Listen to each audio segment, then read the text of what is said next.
You are listening to Arirang Radio's Wonders of Jeju. This is a segment where we tell you about the lives of people living right here on the island.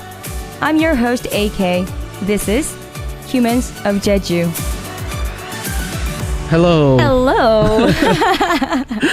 All right, so we've got a lot of things to talk about. So let's just jump right into Humans of Jeju. Yes, let's listen to today's Human of Jeju. All right. 저는 정지솔이고요. 제주에서 오두제라는 브랜드를 만들고 이제 제주도의 문화를 조금 재밌는 방식으로 소개하는 일을 하고 있습니다. Yes, please. Yes, so today's Human of Jeju is the founder of a local brand called ODUJEJ, and his name is Jung Jisol. The work that he's involved in is introducing Jeju's culture in an interesting way. ODUJEJ. ODUJEJ is interesting. Like, just the name of the brand is making me curious about today's story. I mean, how did it come to Jeju and start this business? So it's his third year being on Jeju now. He mentioned he did have a brief opportunity to live in Jeju before. And during that short period was when he really fell in love with the island. So as soon as he returned to Seoul, he said he sold his house and immediately came to Jeju to find a new one. Wow, that's a quite bold and decisive move. And I was curious, so I checked the actually ODUJEJ like website, and so the many products that looked like sculptures or rather artworks. So did he work as a sculptor or on the mainland as well? Well, actually in Seoul, he used to operate a portrait photo studio where he took photos with a 150-year-old camera. So that's a very old camera. He originally majored in photography and said in an era where everyone has good cameras now, he pondered on how to run a photo studio that could be unique and special.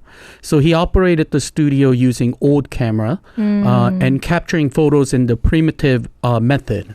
The unique ways photos were taken in the era when photography was just being invented. He seems like he's also like a vintage guy like me.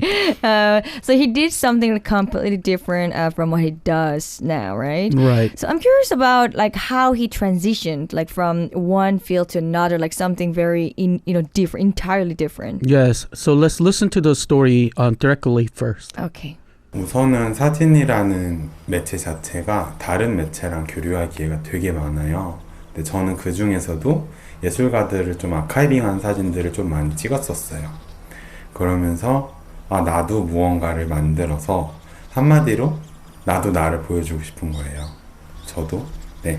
근데 이제 항상 사진가는 주인공이 되기는 어려운 직업이에요. 그리고 자기만의 얘기를 온전히 할 수 있는 일은 또 아니었거든요. 그분이 작업하신 내용을 온전히 보여주는 게 저의 일이었기 때문에 나의 이야기도 나의 방식대로 누군가에게 보여주고 싶다라는 생각이 있었고 그런 것들이 지금 오두제라는 브랜드에서 제가 풀어내고 있는 것 같아요. Please tell us. Yes, so according to him, photography provides many opportunities to interact with other mediums.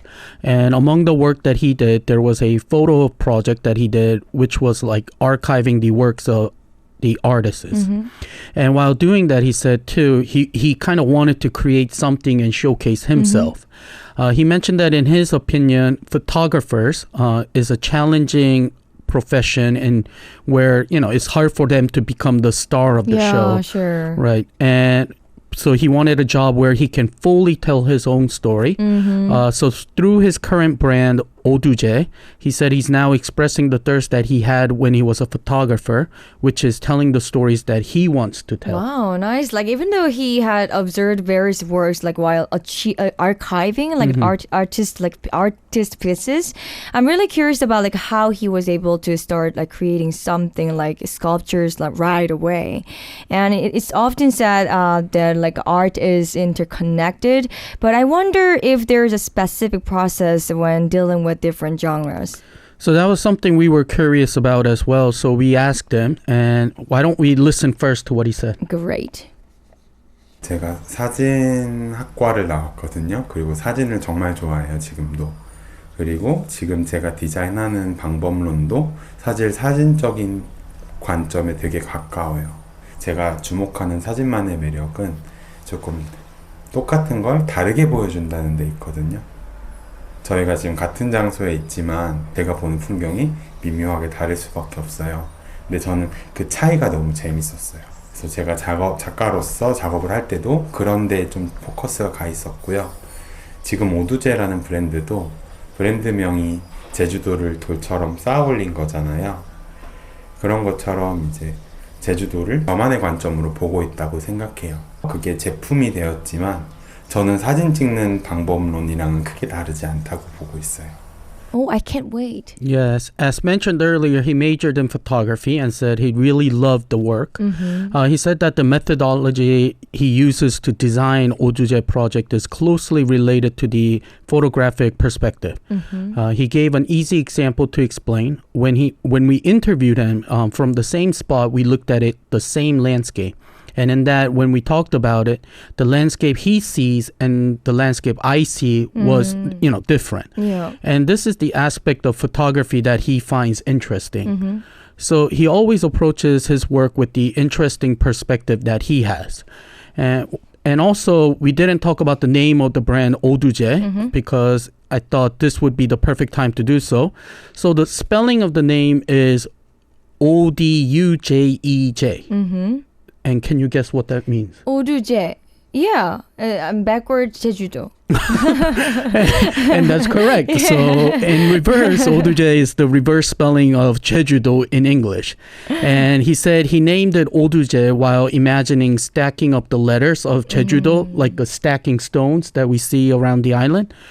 So in his work, he thinks of Jeju Island from his own perspective, and that thought immediately becomes the cornerstone for his creations. And for him, what he does now, he said, is not fundamentally different from the methodology of taking photos as well. Wow, but when I first heard like 오두제, I didn't expect like 제주도, like backward, like reverse word for 제주도. So 제주도, if you stack it like from O, it becomes like 오두제. Right, you can stack it from O and 오두제.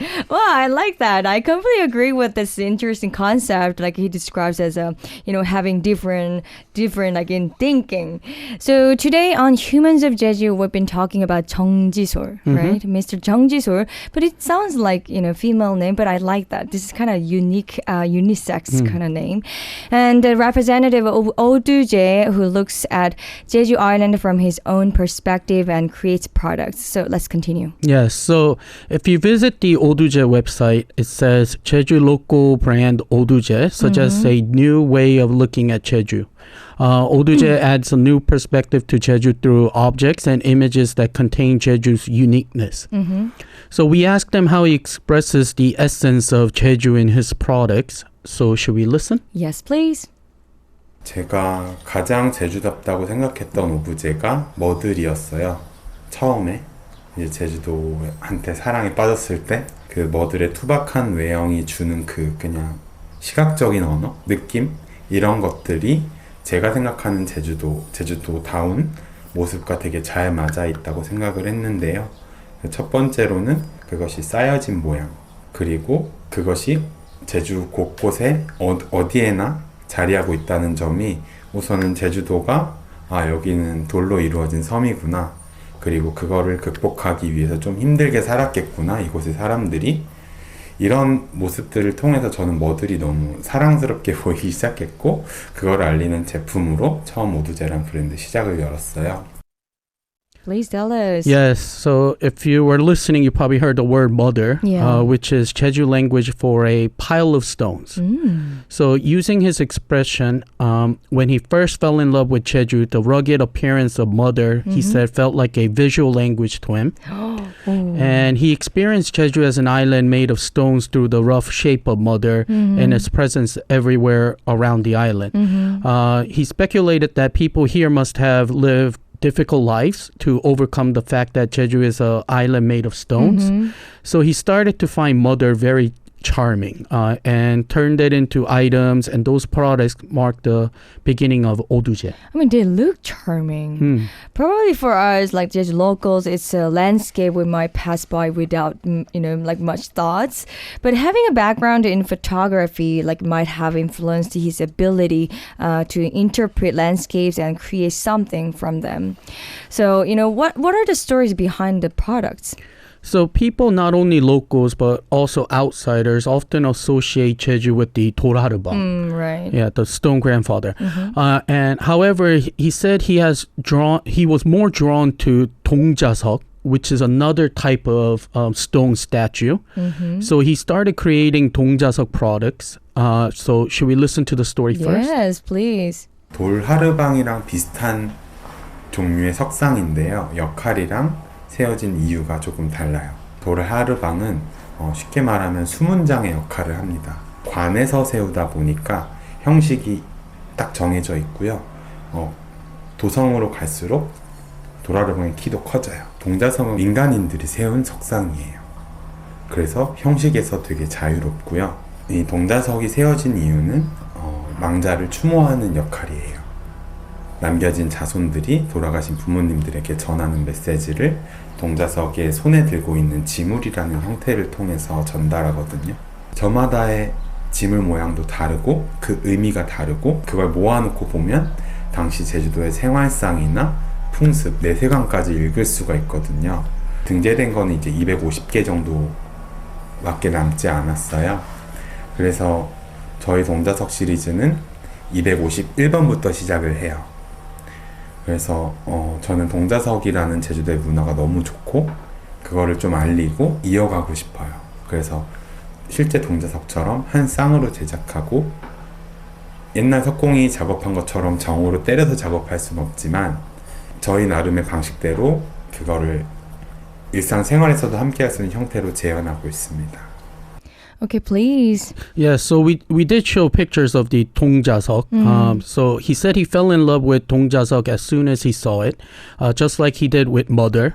To him, dongjaseok is Jeju Island itself. Dongjaseok is a type of stone statue similar to the 돌하르방, but they actually have different reasons for being placed. The well-known 돌하르방 played the role of a guardian at gates, often symbolically placed in front of main entrance or in the main places. As 돌하르방s were placed by the government, the form of 돌하르방 was actually standardized, and the size of 돌하르방 increased towards the city walls. On the other hand, dongjaseok was placed by civilians, and they were placed to mourn the deceased. Descendants would record messages to their deceased parents on jimur, a term referring to all kinds of paper, and place it on the hand of the statue. So he found the stories embedded in these jimur about Jeju Island so intriguing. And unlike 돌하르방, which lacks such text and is difficult to interpret, dongjaseok provides multiple perspectives on Jeju's past. Wow, interesting. Additionally, as individuals place them, they have different shape and they have different meaning as well. Through this, he could read about Jeju's way of life, the custom, and even personal perspectives. So this is why he thought dongjaseok embodies the Jeju values. But unfortunately, as dongjaseok gained popularity, illegal excavation began.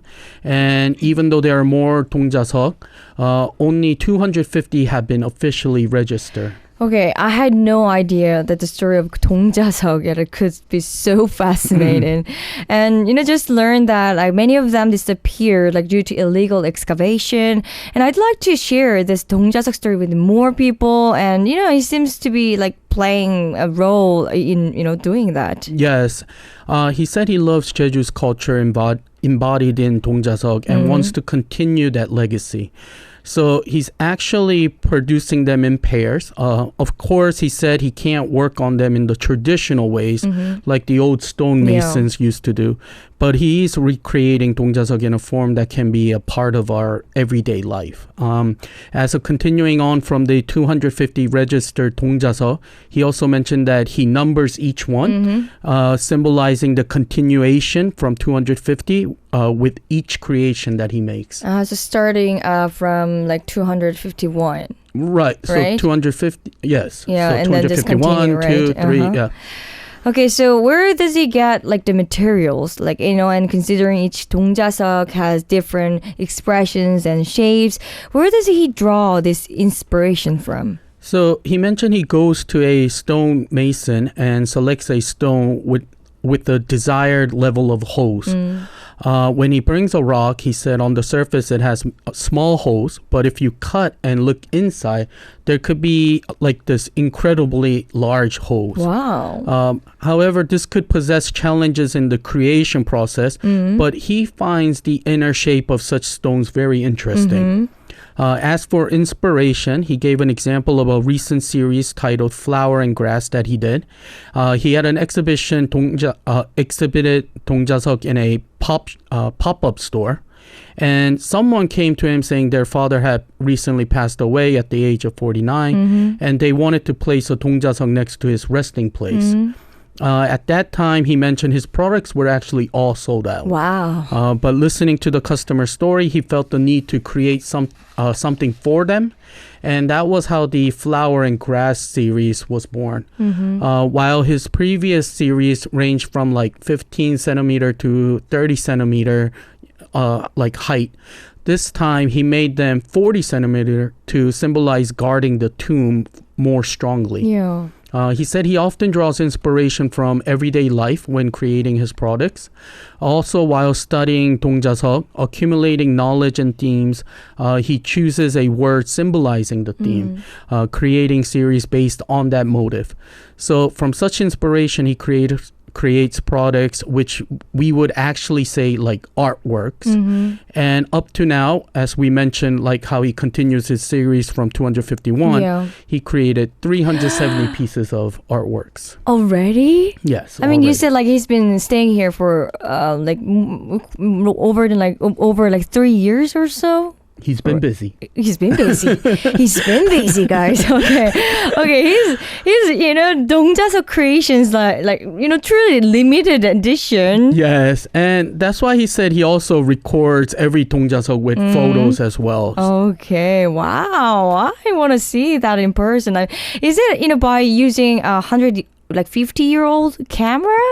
Yes, the 150-year-old camera that he used when he had the studio. That is crazy. So he still feels like the identity of the photographer is still in him as well. Oh my God, I always feel this, but it is really amusing and amazing, and proud that such diverse people live in Jeju, and try to promote our Jeju's really very precious assets to the world, right?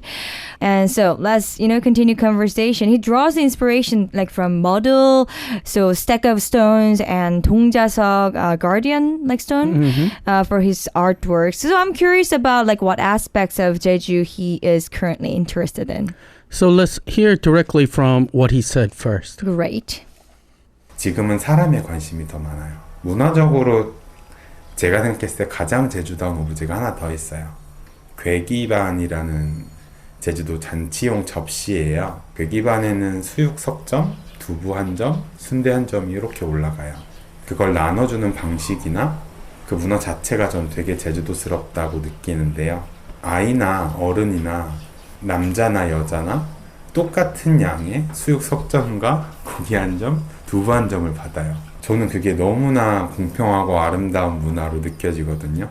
저도 아직 답을 찾는 중인데 평균적으로 아이보다 어린이 많이 먹고 한데 왜 모두에게 똑같은 양의 음식을 나눠줬을까를 계속 생각하고 있거든요. 근데 그런 질문들 속에 제주다움이 있는 것 같아요. Please. Yes, so after living in Jeju for about 3 years, he said he finds himself more interested in people than nature. By people, he means the culture created by them. Currently, he's fascinated by a festive dish called 괴기반, a plate of banquet use. 괴기 means meat in Jeju language, and 반 means a plate. So in Jeju during banquets, on on goegiban, they put some boiled pork, tofu, and sundae on the plate. Yeah. He feels the way food is served and how the food placed on goegiban is the same for everyone from adult men and women to children. And this culture itself is very Jeju-ish. Yeah, very Jeju-ish. Yeah, so to him, he said it seems like a remarkably fair and beautiful culture, and he's questioning why that is. So he said he has begun to realize the essence of Jeju through it as well. Wow. I mean, it seems like wonderful task to explore the essence of Jeju through questioning. And I bet I'd be, curious like every time he creates a new product, wondering which question led him to like the birth of this particular product or artworks.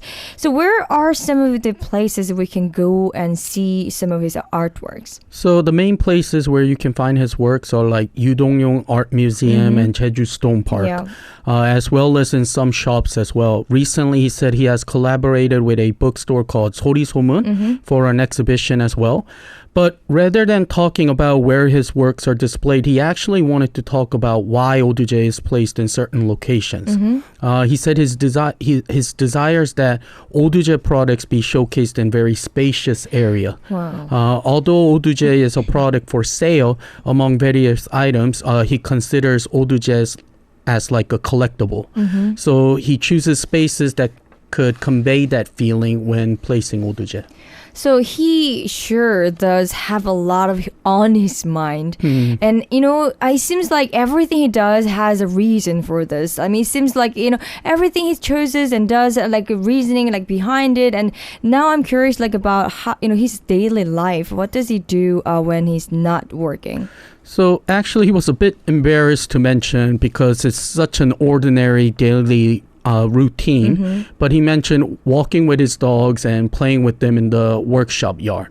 However, if you listen closely to the things that he's done, it's not so simple as well. While doing so, he spends time observing like the dates, persimmons, and mandarin trees that are planted in his yard, sitting there day after day, looking at the plants growing differently every day and the scenery along the walk.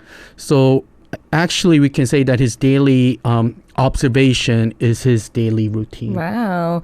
So his habit of observing seems to give a birth to new products and artworks. So, then like what about his future plan? So among the ODUJEJ products, there's something called heobeok. It's a new use of Jeju's heobeok, which is a jar used to fetch water in Jeju.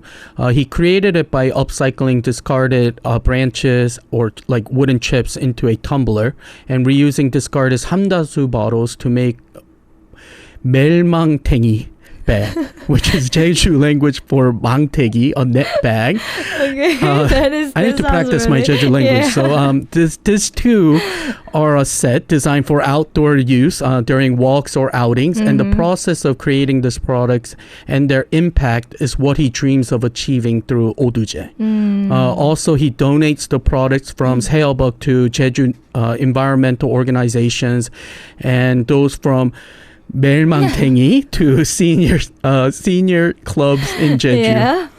He said it's a practical way for him to express gratitude for living happily in Jeju. He hopes Jeju becomes even better and dreams of making more products that can contribute to the island. And eventually he aspires for ODUJEJ to become a small Jeju museum. So he has already created like many products representing Jeju. I bet they would be well received internationally as well. Yes, and to briefly share an episode, in 2022, last year, he participated in a large interior goods exhibition called ODUJEJ in Paris.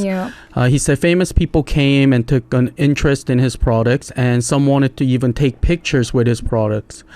He was surprised that the strong uniqueness of Jeju embodied in his products was actually liked by foreign people. Wow. So he said some people came every day just to see the dongjaseok series.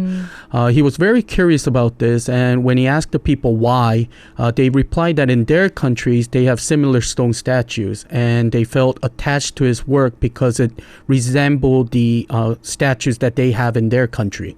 So they wanted to hear the story behind dongjaseok, and he said he immediately made dongjaseok to promote Jeju. But interestingly, it's led to an exchange of stories about similar cultures with people from other island countries as well. I mean, that's so, interesting. And I just fell in love with this like dongjaseok and his stories, everything. I have to check it out. Oh my God, thank you so much for that. Like, tons of information every day. Yeah, hopefully I'm going to see you next week and, hope you have a great day. Okay. Well, I hope you enjoyed the segment. If you're curious to find out more about Jeju, we encourage you to go check out our website at arirangradio.com/Wonders of Jeju, or you can check out our Facebook page at Wonders of Jeju, as well as our Instagram account at WOJ_Arirang. We are going to take you on a journey to learn more about what's happening on this island.